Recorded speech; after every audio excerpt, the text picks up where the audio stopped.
Gordon Ramsay, the fiery chef who redefined fine dining, once built a restaurant empire that seemed untouchable. With multiple Michelin stars and global fame, he was at the culinary pinnacle. But behind the glitz, cracks began to show. Overexpansion, financial struggles, and changing dining trends took their toll. Restaurants began closing, tarnishing his once untouchable reputation. Yet Ramsay's resilience is undeniable. From failures to reinvention, his story is a lesson in ambition, risk, and the high stakes of the restaurant world. So, how did Ramsay rise, fall, and attempt to reclaim his throne? Gordon James Ramsay was born on November 8, 1966 in Johnston, Scotland, to Helen Cosgrove, a nurse, and Gordon James Sr., who held various jobs including swimming pool manager, welder, and shopkeeper. Ramsay grew up with 3 siblings, an older sister, a younger brother, and a younger sister. At the age of 9, his family relocated to England, where he spent his childhood in the Bishopton area of Stratford-upon-Avon.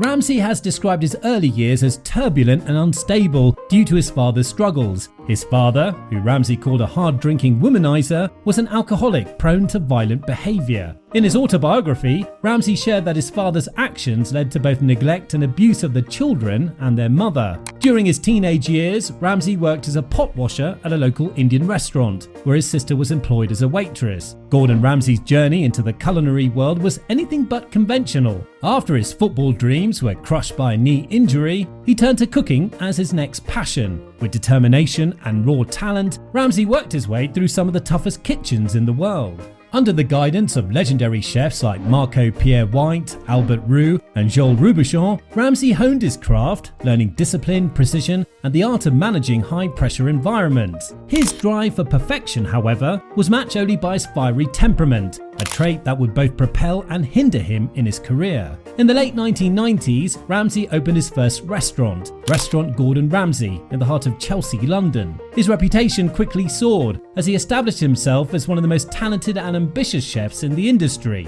But what truly set him apart was not just his culinary prowess, it was his relentless ambition to build something bigger than just a restaurant. Within just 4 years, Ramsay's restaurant earned 3 Michelin stars, a rare and prestigious achievement. This was not just a personal triumph, it was a clear signal to the world that Ramsay was one of the finest chefs in the industry. But as his restaurant flourished, so did his recognition on the global stage. He wasn't content with just excelling in the kitchen. Ramsay sought to dominate the culinary world. Television became the vehicle for his transformation into a global celebrity. Shows like Hell's Kitchen and Kitchen Nightmares introduced Ramsay to millions. His signature tough love approach, where he pushed chefs to their limits, captivated audiences and made him a household name. Ramsay became more than just a chef. He became an icon, a brand synonymous with excellence and intensity. From fiery outbursts to moments of genuine mentorship, he captivated viewers and turned himself into a celebrity chef with influence beyond the kitchen. Through his TV presence, Ramsay wasn't just building a reputation for incredible food, he was creating an empire. By the early 2000s, Gordon Ramsay's rise to prominence had transformed him from a celebrated chef to an international culinary mogul. His empire was expanding at a rapid pace, with new restaurants popping up in some of the world's most prestigious cities: New York, Dubai, Tokyo, and Los Angeles. Each of these locations carried the unmistakable stamp of Gordon Ramsay's brand, offering not just meals but lavish experiences that appealed to the most discerning palates. His Michelin accolades continued to accumulate, reinforcing his reputation as one of the world's top chefs. His name became a symbol of luxury, sophistication, and precision in the culinary world. However, Ramsay wasn't one to rest on his laurels. While his fine dining establishments were undeniably successful, he wanted more. He knew that to solidify his place as a dominant force in the industry, he needed to broaden his scope beyond just upscale restaurants. So he diversified his portfolio, venturing into gastropubs, casual dining, and even airport eateries. These ventures were strategic, allowing him to tap into a wider range of customers, from everyday diners to busy travelers looking for high-quality meals on the go.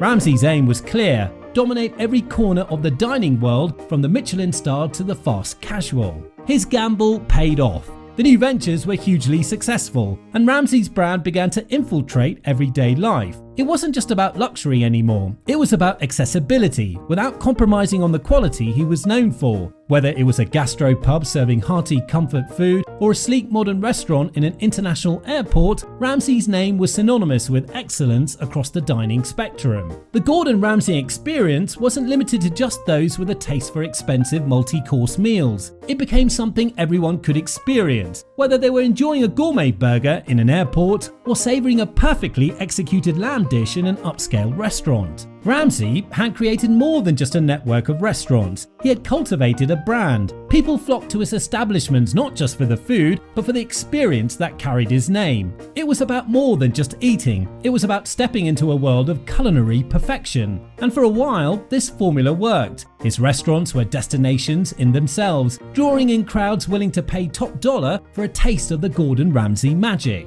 However, behind the scenes, the empire was beginning to show signs of strain. Managing a global network of restaurants is no small feat, and overexpansion became a glaring issue. Ramsay's ambition to be everywhere at once stretched resources thin. Critics began to argue that the quality of his restaurants were inconsistent, with some locations failing to live up to the high standards that had made his name. Then came the financial troubles. In 2010, Ramsay's company, Gordon Ramsay Holdings, reported losses of nearly £4 million.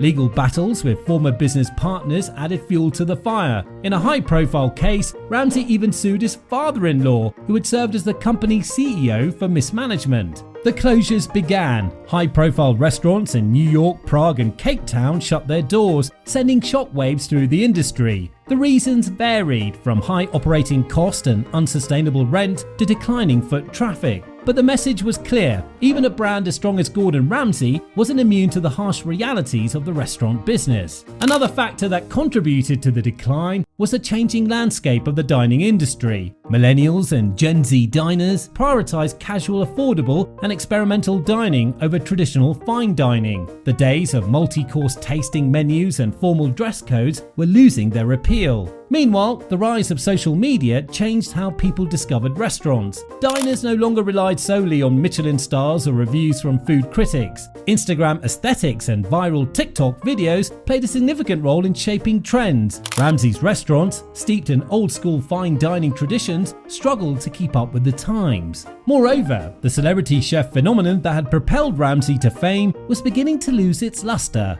Newer chefs and culinary influencers emerged, bringing fresh perspectives and innovative concepts to the table. Ramsay's brash, no-nonsense persona, which once set him apart, now seemed out of step with the more inclusive and collaborative ethos of modern food culture. After a wave of restaurant closures and financial setbacks, Gordon Ramsay faced a critical turning point in his career. He was no stranger to adversity, and if there's one thing Ramsay knows how to do, it's fight back. Rather than retreating into the shadows, he chose to rethink his entire approach to the culinary business. Understanding that times were changing and that the market was shifting toward more casual dining, Ramsay adjusted his focus. He launched new concepts like street burger and street pizza, targeting a younger, more budget-conscious demographic. These ventures offered delicious food in a more relaxed, accessible environment, allowing him to tap into a broader audience. It was a strategic shift from his traditional fine dining establishment, but it worked. These casual dining ventures allowed Ramsay to stay relevant in an industry that was increasingly focused on affordability and convenience. Street burger and street pizza embraced the growing trend of fast casual eateries, but with the same high-quality food and exceptional service that Ramsay was known for. These restaurants were designed not just to satisfy hunger, but to offer an experience, a reflection of Ramsay's ability to evolve and adapt. But Ramsay didn't stop at restaurant innovation. He also doubled down on his television career. With his brand name firmly established, Ramsay was determined to maintain his place in the public eye. He launched new shows like Uncharted, a cooking and travel series that combined his passion for adventure with his culinary expertise. In Uncharted, Ramsay explored new cultures, discovering local food traditions while pushing the boundaries of what he could do with food. The show resonated with audiences because it offered a fresh perspective, combining cooking with the excitement of travel and exploration.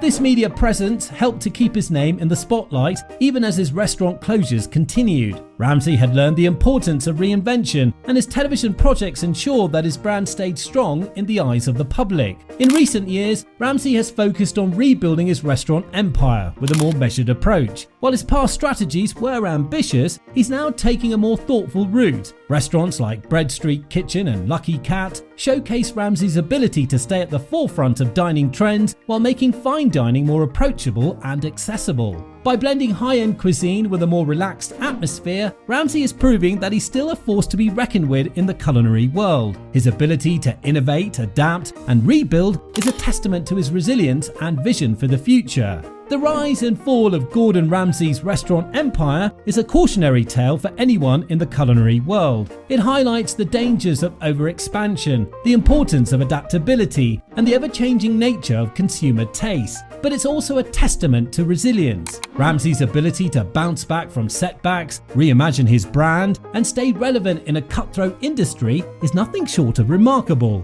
He may have lost some of his restaurants, but he never lost his passion or his fighting spirit. Gordon Ramsay's story isn't just about food, it's about ambition, perseverance, and the willingness to evolve. While his empire may not be as sprawling as it once was, his impact on the culinary world remains undeniable. Today, Ramsay continues to push boundaries, proving that even in the face of failure, there's always room for a comeback. His legacy is far from over, it's simply evolving one plate at a time. Now, if you liked the video and enjoyed seeing how Gordon Ramsay turned his setbacks into comebacks, don't forget to hit that like button and subscribe for more. Share your thoughts in the comments down below. What part of Ramsay's journey inspires you the most? Let's keep the conversation going.